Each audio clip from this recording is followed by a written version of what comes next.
এখন আমার যদি আমি স্বার্থকে সামনে রাখি, যদি আমি উচ্ছ্বাসিত হতে থাকি, উল্টা সিধা বলতে থাকি, বিভিন্ন রকমের কুমন্তব্যের সাথে জড়িয়ে থাকি, বিভিন্ন রকমের কালো পোস্টগুলোর সাথে সম্পৃক্ত থাকি, পোস্টগুলোকে সমর্থন দেয়া সাথে যদি আমি সম্পৃক্ত থাকি, তো দুনিয়া তো হায়াত কেটে যাবে। আখিরাতের একটু খবর নেওয়া দরকার।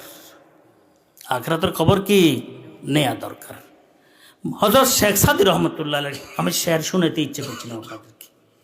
গর গজেন্দত রসদ যে খলকে মারাঞ্জ, মাখলুক থেকে কোনো অপ্রীতিকর বিষয় তোমার সামনে আসলে পেরেশান হইও না। কেন? কেনা রাহত রসদ যে খল কেনা রঞ্জ, মাখলুক থেকে কোনো রাহত, কোনো পেরেশানি মাখলুক থেকে আসে না। কার থেকে আসে না?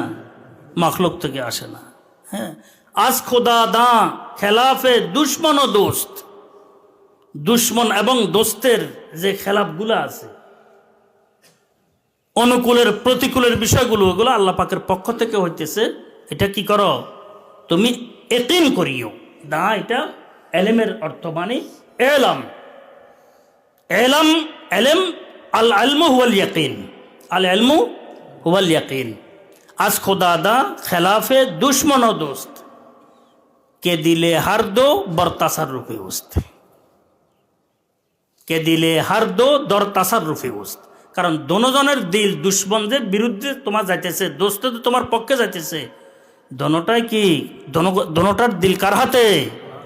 ওয়া উফাব্বিদু আমরি ইলাল্লাহ ইন্নাল্লাহা বাসীরুম বিল ইবাদ হাসবুনাল্লাহু ওয়া নি'মাল ওয়াকিল নি'মাল মাওলা ওয়া নি'মান নাসির হাসবিয়াল্লাহু লা ইলাহা ইল্লা হুয়া আলাইহি তাওয়াক্কালতু ওয়া হুয়া রাব্বুল আরশিল আযীম। আসেনি বাবা?